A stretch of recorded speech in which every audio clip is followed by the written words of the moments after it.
Jean-Michel, ça a été rendu public aujourd'hui par l'équipe. Quand est-ce que tu as appris l'éviction de cette équipe de France et comment as-tu réagi? Moi je l'ai appris mercredi soir à 20 h à Tarnos, je joue au scotch avec les filles de l'ASV. Donc ça a été une mauvaise nouvelle. Parce que depuis le 3 décembre, depuis les élections, on n'avait aucune nouvelle. Personne de la Fédération française de rugby. Et donc on s'en est inquiété parce que les filles commençaient à s'inquiéter justement par rapport au stage de début d'année, par rapport à la pause des jours, des congés, et puis le fait qu'elles doivent avertir les patrons, parce qu'on n'est pas des professionnels, ni nous les entraîneurs, ni les joueurs de rugby, donc on a un droit et devoir par rapport à elles aussi.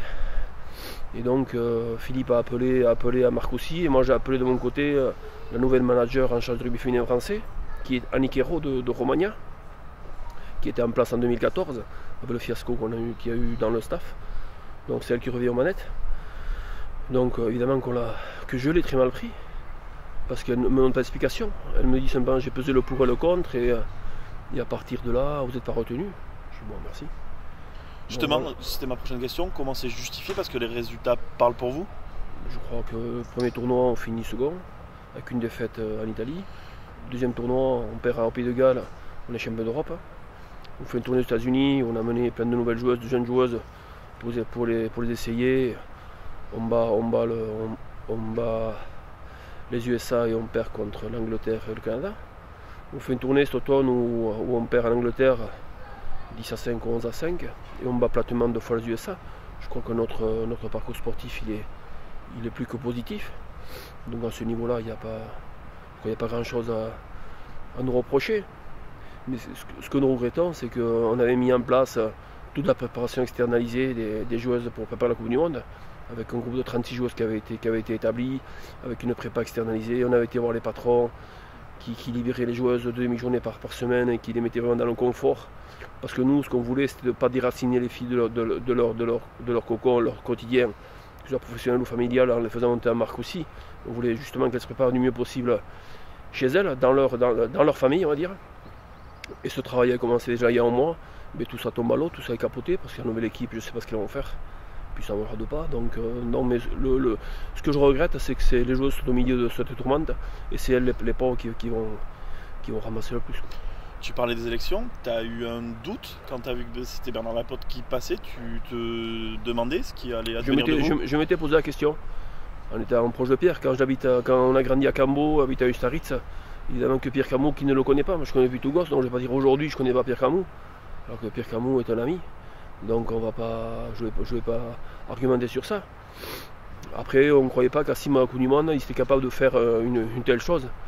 Si on a vu des reproches à nous faire, des résultats négatifs, une préparation Coupe du Monde pas mise en place, tout ça, mais ce n'est pas le cas, tout est fait, tout avait été budgétisé, tout avait été mis en place, et aujourd'hui, ils nous virent tout simplement, pour mettre d'autres personnes en place.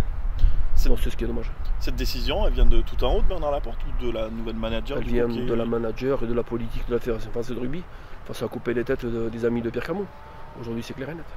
Justement, il y avait une inquiétude, le monde du rugby et les médias se sont inquiétés du sort de Guy Novès, vu que Bernard Laporte était passé, et pas du vôtre, on n'en a pas parlé. Il y a aussi peut-être... Non, parce qu'il y a certaines personnes comme Guy Novès qui sont sous contrat de la Fédé, avec une rémunération mensuelle et qui ont une valeur de contrat. Nous, on était juste des bénévoles, des prestataires, payés juste à l'intervention.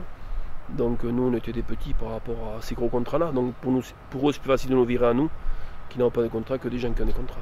Personnellement, tu étais à Bayonne, il me semble, au moment du passage de Bernard Laporte. Et ici, il y a une inimitié entre vous ou pas du tout? Non, du tout. Je ne connais pas Bernard Laporte.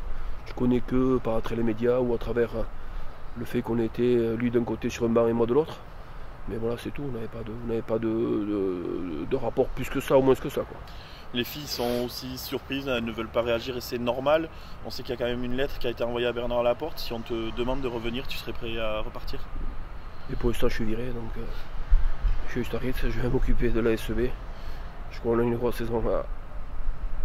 Il y a aussi un cas précis qui va se poser, c'est celui de ta fille aussi, qui va peut-être se retrouver avec des gens qui t'ont viré. Ça va pas être compliqué à gérer pour elle? Ma fille fait partie, comme les autres, du groupe des 36. Elle se prépare, elle est consciente qu'elle peut être virée, comme les 4 bayonnaises qui sont là.